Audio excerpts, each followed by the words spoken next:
This happened about 15 years ago, when I was 12 years old.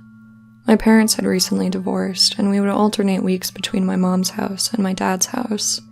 This was during our week with our mom. Like many single moms, she worked long hours and wasn't home when she was working at her second part-time job. My sister was finally old enough to babysit me, so my mom was able to scrape by without paying for a babysitter. My mom was 39 when I was born, so she had been in her profession for over 20 years at that point. She was a social worker, more specifically, a therapist. She had a private office at home where she worked full-time, and then she would work part-time in an office building she shared with other therapists where they could rotate offices for sessions with their clients. This allowed her to get a lot of referrals so she could make enough money to support us. This particular night, she was working at the office, and my sister and I were home alone. The phone rang, and my sister answered, but there was no one on the other end. She hung up and we resumed the TV show we were watching, not thinking much of it. The phone rang again, and the caller ID indicated that it was the same number.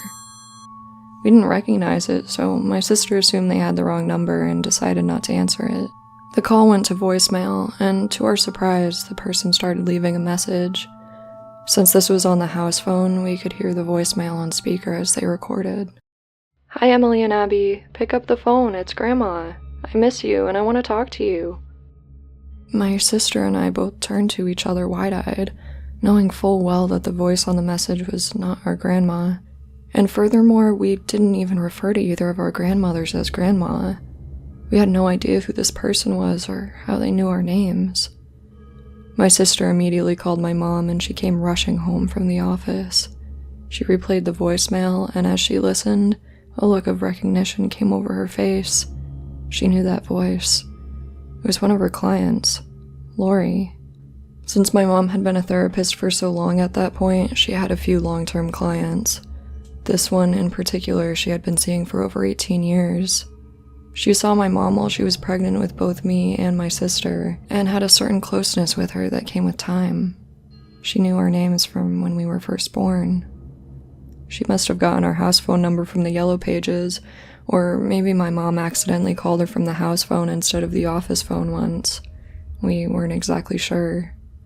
My mom immediately stopped seeing Lori after that, and luckily, that was the end of it. I'm not sure if she got the police involved, but she expressed that she was certain that Lori was not a threat. She described her as a harmless but lonely, anxious woman who struggled with eating disorders and OCD. Even still, the phone call left us all feeling uneasy, but we never heard from her or about her ever again.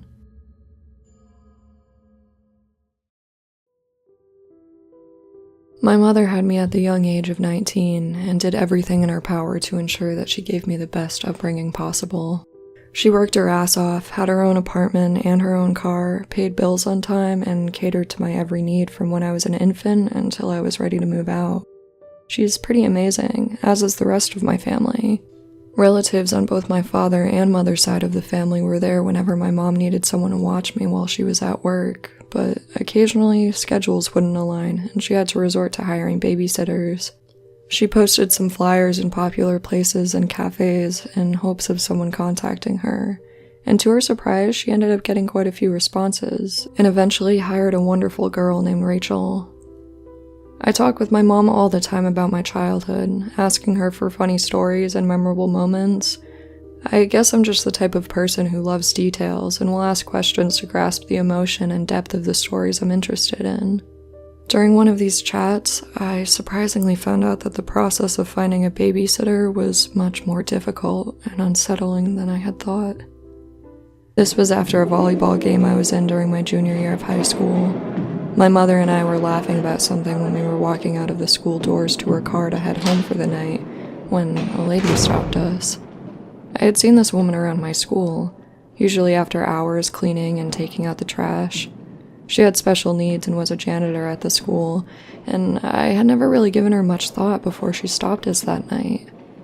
It was clear that she was excited to see me, but it was also clear that my mother was uneasy when she put her arm around my waist.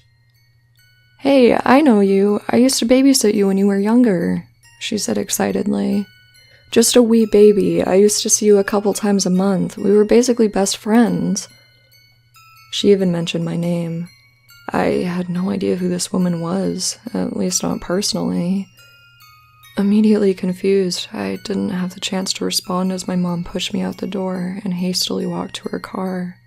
She didn't say a word the whole ride home, and I didn't ask any questions. A few days passed before I felt comfortable bringing up the situation to my mom. I could tell she was disturbed at the thought of it, but she ended up sitting me down and telling me the story of what happened when she was looking to hire a babysitter. The woman I had met at school that night had contacted my mom regarding her flyers. I guess they went to the same school, which happens to be the same school I went to at the time. Since we live in a very small, rural town, she knew exactly where my mother lived back then. When my mom respectfully declined, having already hired Rachel, the lady became obsessed with us both. She would call my mom every day, visit her work, and even wait outside of the house to try and change her mind about hiring her.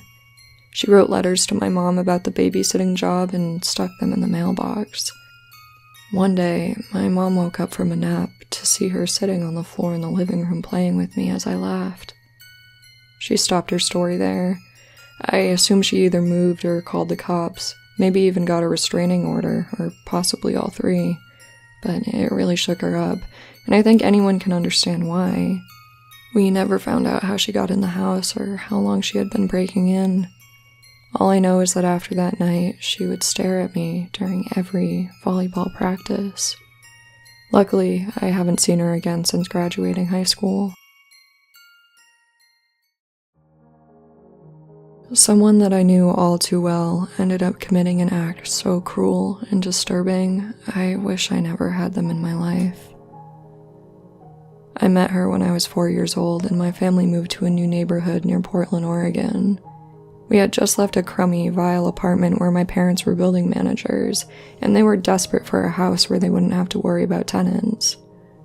They had found a house in a rundown part of South Washington that they thought would make a good starter home for now, and would eventually find a place that was more suitable to raise me in. As soon as we moved, we introduced ourselves to the neighbors, and I met some kids around my age. One neighbor, Heather, who lived 2 houses down from us, established a friendship with my mom, and they eventually became very close. They were both mothers and connected based on their similar interests in art. When I first met her, I thought she seemed like a nice, trustworthy person. Heather had 2 kids at the time who were both in high school. Their names were Sierra and Jordan, and my mom wanted me to meet them since she was looking around for a babysitter, and she needed it to be someone she could trust since the area wasn't the best environment for kids. After spending some time with Jordan and Sierra, I got to know them a little, and frankly, I really enjoyed their company while they watched over me as babysitters. Since they were teens and I was very young at the time, hanging out with them made me feel way more cool and grown up than the average 5-year-old. After a while, my mom stopped having Jordan come over to watch me, though. He was kind of a rebel and was constantly getting in trouble at school, but she still trusted Sierra to babysit me by herself. She was a very kind and courteous person, and she needed the money since it was difficult to find a job as a freshman in high school, so she became my regular childhood babysitter. She didn't have any history of getting in trouble at school or at home, so my mother was more than happy to have her take care of me. Sierra and I would have so much fun, playing board games and cooking my favorite macaroni and cheese. I became pretty close with her within a short span of time. My parents both found full-time jobs, so they asked Sierra to babysit me more often, and in return, she could make even more money. She happily accepted the offer, and we spent almost every day together. I was starting to think of her like one of my best friends. She also began working as a house cleaner for us and developed a close relationship with my mom, so it almost felt like she was family. A couple of years went by, and I started at the local elementary school in the 1st grade. My parents would pick me up from school, and we ended up needing Sierra to babysit much less of the time. Sierra and I became a bit more distant as she went into her junior year of high school and got pregnant. She would still come over to babysit me and help my mom with chores around the house, but she was a bit more mature and didn't talk to me as much as she used to. Her mother, Heather, had a severe medical condition that caused her to have constant, painful headaches that she would often experience for days at a time. Heather stopped talking to my mother and overall became a recluse, staying inside her house with Jordan and Sierra all the time. Sierra's demeanor started to change as her mother's health declined, which was understandable since her family was going through such a rough time. I didn't really talk to her after I heard about Heather's condition because I didn't want to accidentally bring it up to her and make her upset. She began displaying an odd change of behavior and started getting in trouble at school. I'm not sure exactly what for, but it put a strain on her relationship with Heather and they began verbally fighting. My mother caught wind of their altercations and told Sierra she shouldn't babysit me anymore, but could still help around the house when I wasn't there if she wanted. She started cleaning for my mom again, and my parents would often see her in the house. One day, she was helping my mom clean the basement when she asked if she could use our bathroom. My mom said yes, and Sierra headed upstairs. She came back down to the basement about 5 minutes later and finished cleaning. Later that day, my mom went to use the bathroom, and when she walked in, she saw what looked like a diary sitting on the counter. She didn't recognize it, and with curiosity, opened the book and began to read. What was in there was absolutely terrifying. There were many sections that graphically depicted a rape and molestation. My mom never told me the specifics about what was in the diary, and she still doesn't like talking about it. She found Sierra's name on the back and immediately called Heather to confront her about it. Heather claimed that Sierra had just taken excerpts from one of her books and began writing them down in her diary. She acted as if her daughter did this all the time and like it was no big deal, but my mother told her that Sierra wasn't allowed in her house and that she wouldn't be working for her anymore. It was like Sierra had left that diary there on purpose, but for what reason? Soon after, the allegations started. Sierra accused my neighbor Rodney of sexual assault, but everyone in the neighborhood was skeptical of her claims due to her recent troubled behavior, and the fact that she never really had much interaction with Rodney at all. Sierra never called the police, and Rodney was never questioned about the accusation. Heather's medical condition got worse around then, and she died soon after while Sierra and Jordan were in their senior year of high school.